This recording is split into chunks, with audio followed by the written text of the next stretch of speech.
शून्यकाल समाप्त। नियम 377 के अधीन मामलों को सभा पटल पर रखने हेतु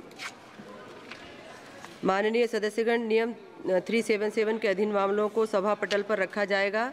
जिन सदस्यों को नियम 377 के अधीन मामलों को आज उठाने की अनुमति दी गई है और जो उन्हें सभा पटल पर रखने के इच्छुक हैं, वे 20 मिनट के भीतर मामले को पीठ व्यक्तिगत रूप से सभा पटल पर भेजें। केवल उन्हीं मामलों को सभा पटल पर रखा माना जाएगा जिनके लिए मामले का पाठ निर्धारित समय के भीतर सभा पटल पर प्राप्त हो गया हो। शेष को व्यक्तव्य माना जाएगा। बजट पर चर्चा। माननीय श्री चरण सिंह चन्नी जी।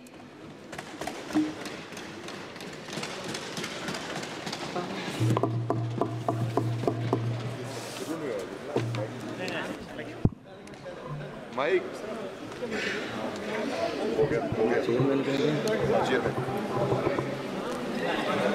देश सेवा बर मोहे हैं, शुभ कर्मन ते कब हूँ ना डरूं और सो जब जाए लरूं, निश्चय कर अपनी जीत करूं।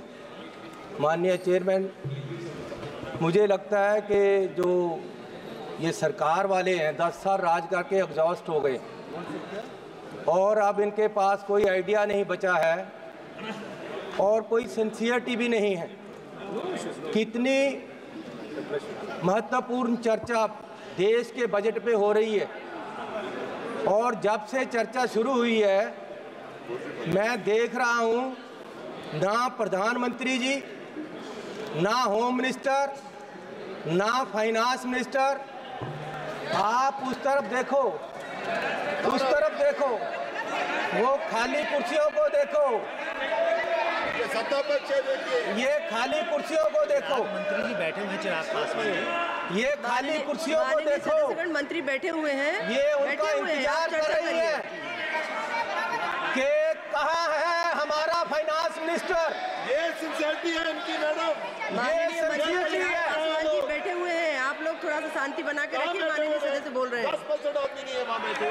कहाँ है इनके मेंबर, कहाँ है प्राइम मिनिस्टर, कहाँ है होम मिनिस्टर, माननीय कहाँ है बजट पर हमारे चर्चा करिए। वित्त मंत्री जिन्होंने बजट पेश किया और उनको हमने बताना है कि बजट में क्या नहीं दिया आपने और क्या दिया।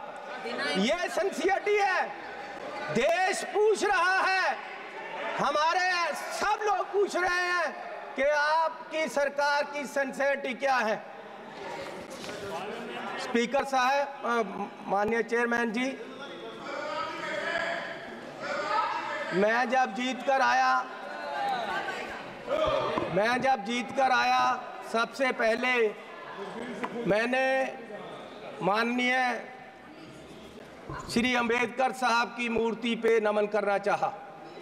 मैं वहाँ गया तो वहाँ मूर्ति नहीं है, वहाँ से उठाकर पीछे कर दी गई कहीं। लेकिन ये लोग समझ लें कि ये मूर्ति पीछे कर सकते हैं अंबेडकर साहब की, उनकी सोच पीछे नहीं कर सकते। ये उनकी सोच को मार नहीं सकते और उनको इस संविधान जो उन्होंने दिया है उसको बदल नहीं सकते। लोगों ने बता दिया इनको कि आप संविधान नहीं बदल सकते, पूरी मेजॉरिटी नहीं दी इसीलिए इनको। और इसलिए मैं ऐसा चाहूं राज में जहां मिले सभी को अन्न, छोट बड़ो सब सम बसें, रविदास रहे प्रसन्न। माननीय चेयरमैन जी, 22 तारीख को बजट पेश हुआ। मुझे बड़ी खुशी थी कि बजट में जा रहे हैं। पहली बार आया हूं सदन में। जलंधर के लोगों का धन्यवाद है जिन्होंने मुझे यहाँ खड़ा किया ले आकर, उन वोटरों का धन्यवाद है।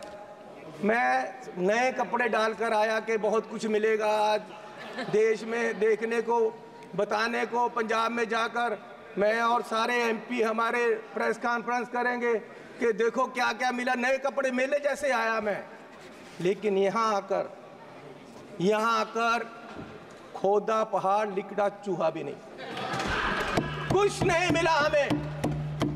पूरा मतरई माँ वाला सलूक किया गया हमारे साथ। फेयर डिस्ट्रीब्यूशन ऑफ फंड्स नहीं हुआ। ये सरकार हर नागरिक को बराबर नहीं देख रही है। चश्मा राजनीति वाला लगाया हुआ है, राजनीतिक चश्मे से देखा गया है। अपनी सरकार बचाने का फिक्र है, कुर्सी को पकड़े हुए हैं, और ये बजट देश बचाने वाला नहीं है, सिर्फ अपनी सरकार बचाने वाला है।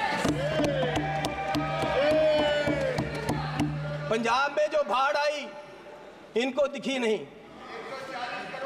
गरीब लोग जो मनरेगा में काम करते हैं, जिनको कांग्रेस की सरकार, मनमोहन सिंह जी सरकार ने गारंटी दी थी 100 दिन की, ये 100 से 101 भी नहीं कर सके, 200 नहीं कर सके। ये उनकी 400 दिहाड़ी, उनका जो वेज है वो बढ़ा नहीं सके। गरीब की कोई सुनवाई नहीं। इस बजट में पंजाब के लिए कुछ नहीं दिया गया। जलंधर इंडस्ट्री पंजाब की डूब रही है। जलंधर में लेदर इंडस्ट्री है, जलंधर में स्पोर्ट्स इंडस्ट्री है, वो डूब रही है। कुछ उसके लिए नहीं किया। हेल्थ के लिए कोई हॉस्पिटल नहीं दिया। स्मार्ट सिटी जलंधर डिक्लेयर किया हुआ है, वहाँ पानी गंदा आ रहा है, सड़कें खराब हैं, रेलवेज अंडरब्रिज की बात नहीं की। नशा, अभी राजा बड़िंग जी ने बोला नशा इतना फैल गया पंजाब में, लेकिन सुनवाई कोई नहीं। आदमपुर एयरपोर्ट का इन्होंने कहा था नाम, माननीय प्रधानमंत्री जी ने कहा था कि उसका नाम गुरु रविदास जी के नाम से रखेंगे, लेकिन आज तक नहीं। मैं वो भी मांग करता हूँ। बहुत शोर सुनते थे पहलू में दिल का, जब चीरा तो एक कतराए खून ना निकला। माननीय चेयरमैन जी, 24-25 के जो बजट में एस्टीमेट दिए गए हैं, उसमें 32 लाख करोड़ रुपए की आमदन दिखाई गई है और 48 लाख करोड़ रुपए का खर्चा दिखाया गया है। 16 लाख करोड़ का घाटा है आमदन और खर्च में। जिस घर का 16 लाख करोड़ का घाटा होगा एक साल में, उसकी बर्बादी तय है, और ये बीजेपी वाले तय कर रहे हैं। और मैं 14 लाख करोड़ इस साल कर्जा लेने की बात की गई है, 14 लाख करोड़। अगर ऐसे हर साल कर्जा लेंगे, देश कहाँ जाएगा? आज देश में फाइनेंशियल इमरजेंसी वाले हालात पैदा हो रहे हैं, और बीजेपी ये हालात पैदा करने के लिए जिम्मेवार है। और ये कहते हैं कि जी हर रोज इमरजेंसी की बात करते हैं कि इमरजेंसी, लेकिन जो देश में आज अनडिक्लेयर्ड इमरजेंसी है उसका क्या है? इमरजेंसी ये भी है कि एक मशहूर नौजवान जो एक मशहूर सिंगर था, उसको गोलियों मार के मार दिया गया। आज तक सिद्धू मूसेवाला, उसके परिवार को इंसाफ नहीं मिला, वो दर दर भटक रहे हैं। ये भी इमरजेंसी, ये भी इमरजेंसी है। इमरजेंसी ये भी है कि 20 लाख लोगों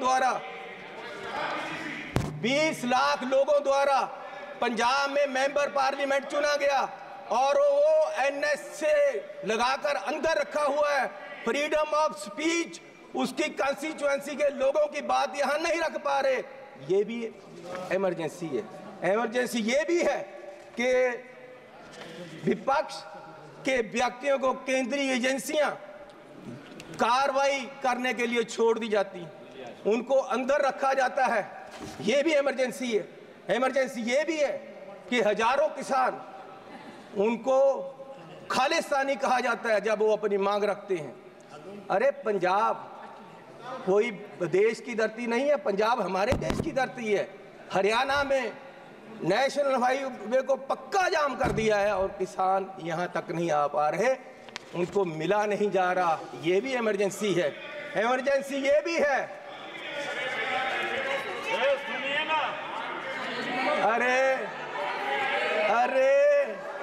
अरे फीलिंग ले लो, का मूल्य मिला है आपको, इसकी फीलिंग ले लो, अच्छा लग रहा है। इमरजेंसी ये भी है कि देश का एक राज्य मणिपुर पिछले 1.5 साल से जल रहा है और उसको अपने हाल पे छोड़ दिया गया है। इमरजेंसी ये भी है, इमरजेंसी ये भी है कि हाथरस यूपी में एक दलित लड़की को आधी रात में जबरन अंतिम संस्कार किया गया। इमरजेंसी ये भी है कि मध्य प्रदेश में दलित व्यक्ति को के सिर पर मुंह पर पेशाब कर दिया गया। इमरजेंसी ये भी है, इमरजेंसी ये भी है कि अपनी इज्जत के लिए धरना दे रही महिलाओं पहलवानों को प्रदर्शन में प्रोपोगंडा बताया गया। इमरजेंसी ये भी है, इमरजेंसी ये भी है कि कोई पत्रकार सवाल करे तो उसको जेल में डाल दिया जाता है। इमरजेंसी ये भी है, इमरजेंसी ये भी है कि अपनी शिक्षा के लिए उतरे छात्रों को देश द्रोही बताया गया। इमरजेंसी ये भी है। किस इमरजेंसी की बात कर रहे हैं? सुन लो भैया, सुन लो, सुन लो।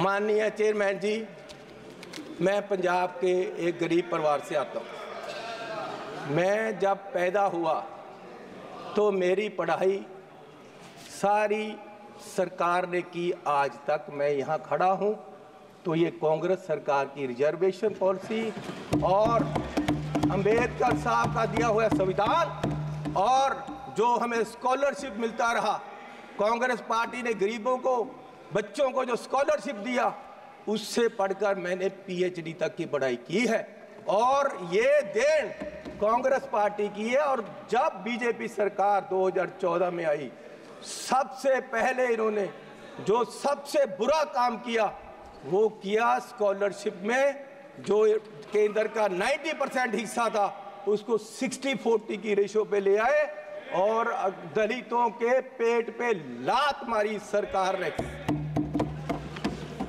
और आज भी फर्स्ट क्लास से लेकर 8th क्लास तक के स्कॉलरशिप जो गरीब लोगों के बच्चों को मिलते थे वो बंद कर दिए गए हैं इस सरकार द्वारा। ये दलितों के पेट पर लात मार रहे हैं। और मिनॉरिटी के भी फर्स्ट क्लास से 8th क्लास तक के स्कॉलरशिप इस सरकार के द्वारा बंद कर दिए गए। जब ये सरकार बनी 2014 में तो प्रधानमंत्री जी ने 2 मापदंड देश के सामने देश की इकोनॉमी को देखने के लिए रखे। एक रखा डॉलर की कीमत, दूसरा रखा पेट्रोल और डीजल की कीमत। और मैं आपको माननीय चेयरमैन जी ये बताना चाहता हूं कि पिछले 10 साल में डॉलर की कीमत 25 रुपये बढ़ गई है 10 साल में। और हमारे माननीय प्रधानमंत्री मनमोहन सिंह जी और कांग्रेस की सरकार में ये सिर्फ 13 रुपये बढ़ी थी, डबल बढ़ी है इस सरकार में।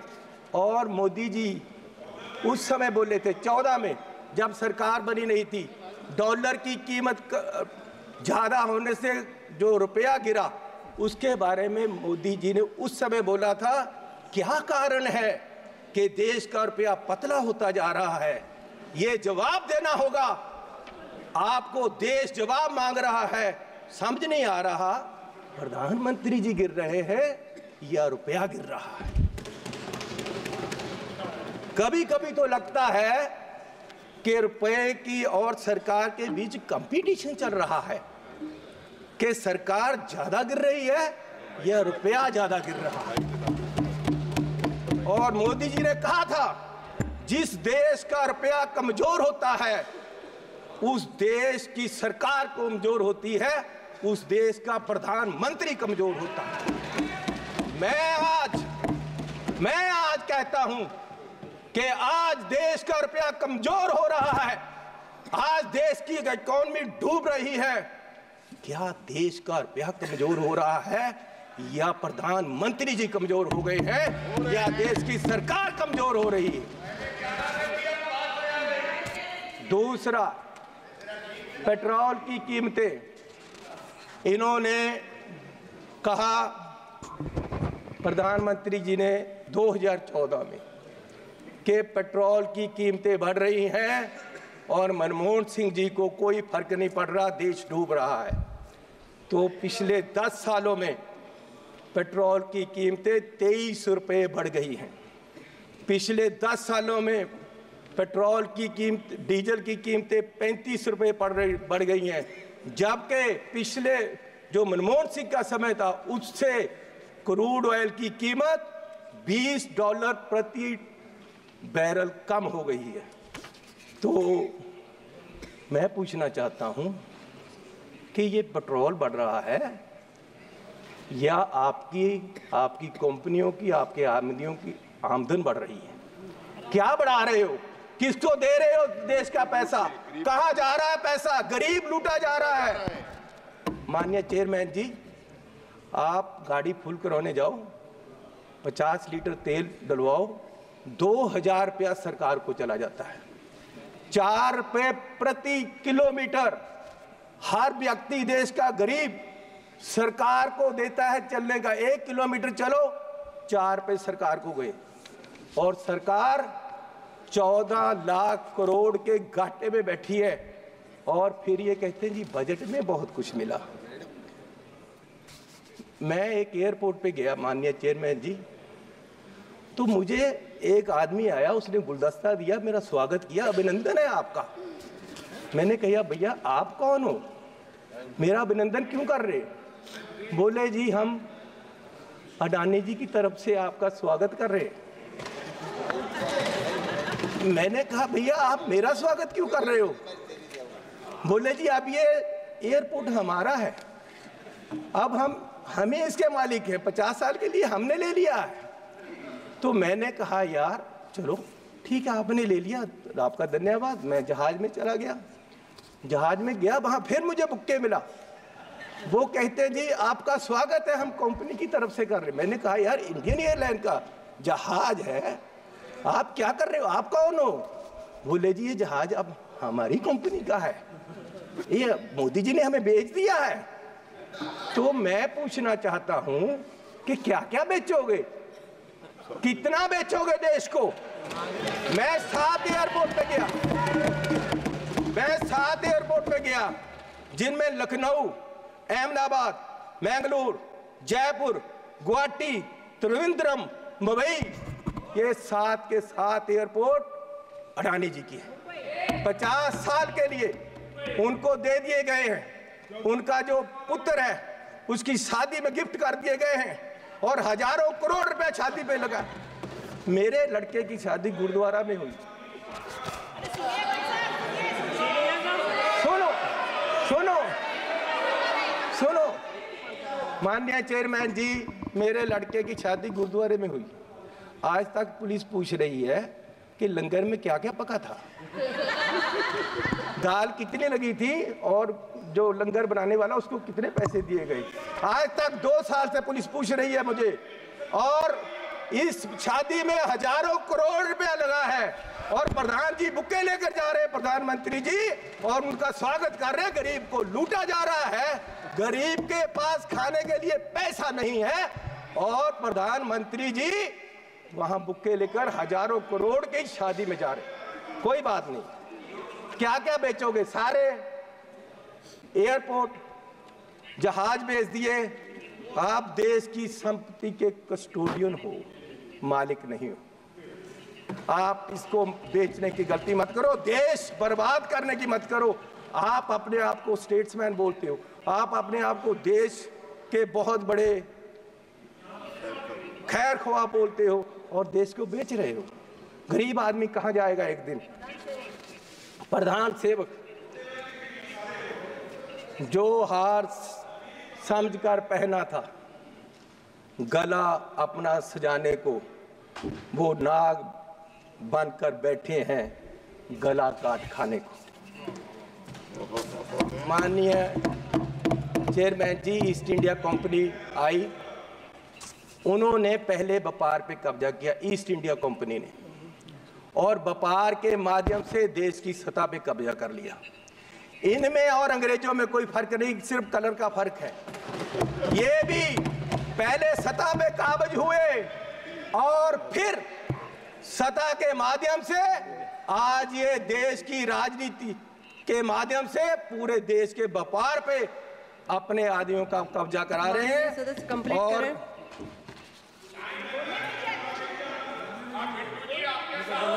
मैं बस एक बात करके बोलिए बोलिए माननीय चेयरमैन जी, कोई बात नहीं, बैठ जाओ जी, बैठ जाओ जी, बैठ जाओ। बिट्टू जी, आपके पिताजी शहीद हुए थे, माननीय सदस्य लेकिन जी, मैं आप आपको अपनी कह बात दूं वो उस कंप्लीट दिन करिए। नहीं मरे थे, वो उस दिन मरे जिस दिन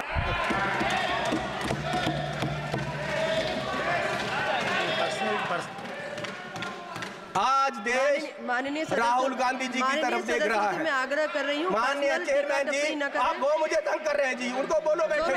इनको बुलाइए। वो पंजाब से आए थे, इसका मतलब ये नहीं कि मुझे तंग करते रहे। माननीय सदस्य सुनील तत्काल माननीय जी, चेयरमैन जी, मैं आपसे निवेदन करना चाहता हूँ कि इन्होंने आप मेरा नाम लिया। मेरे दादाजी सरदार बेअंत सिंह जी, उन्होंने कुर्बानी देश के लिए दी, कांग्रेस के लिए नहीं दी, देश के लिए दी। और ये अपनी जायदाद पूछे इनको, ये आप गरीबी की बात कर रहे हैं? वो कहाँ के हैं ये पहले बताएं। भाई सोनिया गांधी जी कहाँ के हैं? ये सबसे मीटू में, ये सारे केसों में ये सब ये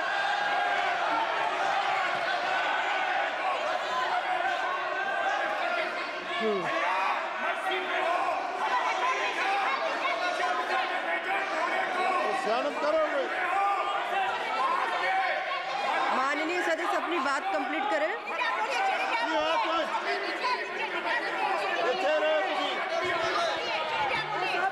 मैं बोलूँगा।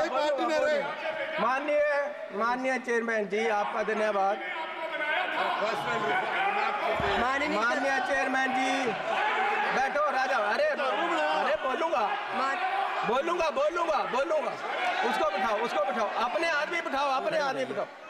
माननीय चेयरमैन जी, मैं लास्ट बात करके बैठ जाना है, और मैं सिर्फ ये बात करना चाहता हूँ कि आज, अरे सुनो भैया,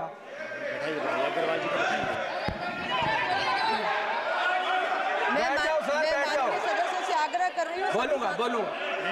माननीय चेयरमैन जी,